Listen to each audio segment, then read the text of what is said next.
আপনি যদি কখনো বাইরে যান এবং আপনার যে আধার কার্ড রয়েছে সেটা যদি নিয়ে যেতে ভুলে যান, আর সেই আধার কার্ডের যদি সে সময় প্রয়োজন হয়, তো আপনি সেই আধার কার্ড মাত্র 2 মিনিটের মধ্যে মোবাইলের সাহায্যে বার করতে পারবেন এবং যে কোনো অনলাইন দোকান থেকে সেটা প্রিন্ট আউটও করতে পারবেন।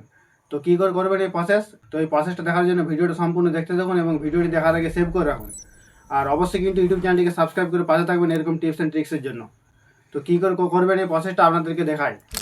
এর জন্য সবার প্রথম আপনারা একটা ব্রাউজার ওপেন করবেন। আমি ক্রোম ব্রাউজার ওপেন করলাম।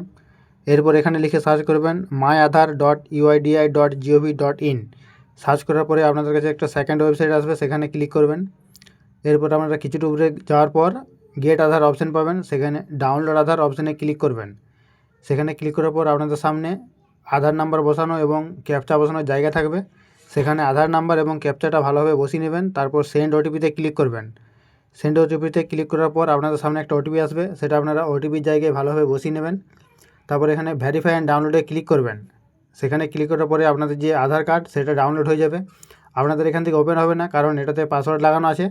তো সেই পাসওয়ার্ডটা কী করে ওপেন করবেন সেটাও আপনাদেরকে দেখাচ্ছি। এর জন্য আপনারা আপনাদের ফোনের একটা পিডিএফ অ্যাপ ওপেন করবেন। পিডিএফ অ্যাপ ওপেন করার পর আপনাদের যে আধার সেটা আপনাদের এখানে শো করবে।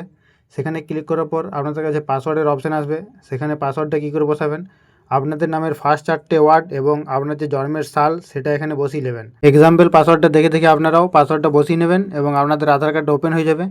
এই আধার কার্ড আপনারা এমার্জেন্সি টাইমে প্রিন্ট আউট করে বের করে নিতেও পারবেন। আশা করি আপনারা বুঝতে পেরেছেন। তো আশা করি ভিডিও দেখার পর আপনারা বুঝতে পারলেন এই প্রসেসটা কী করে করবেন। আর যদি ভিডিওটা আপনাদের একটু উপকার এসে থাকে তাহলে বন্ধু এবং পরিবারের মধ্যে সকলকে ভিডিওটা শেয়ার করবেন, যাতে এই প্রসেসটা অন্যরাও করতে পারে। ভিডিওটি ভালো লেগে থাকলে ভিডিওটিকে অবশ্যই লাইক করবেন এবং ইউটিউব চ্যানেলটিকে সাবস্ক্রাইব করে পাশে থাকবেন।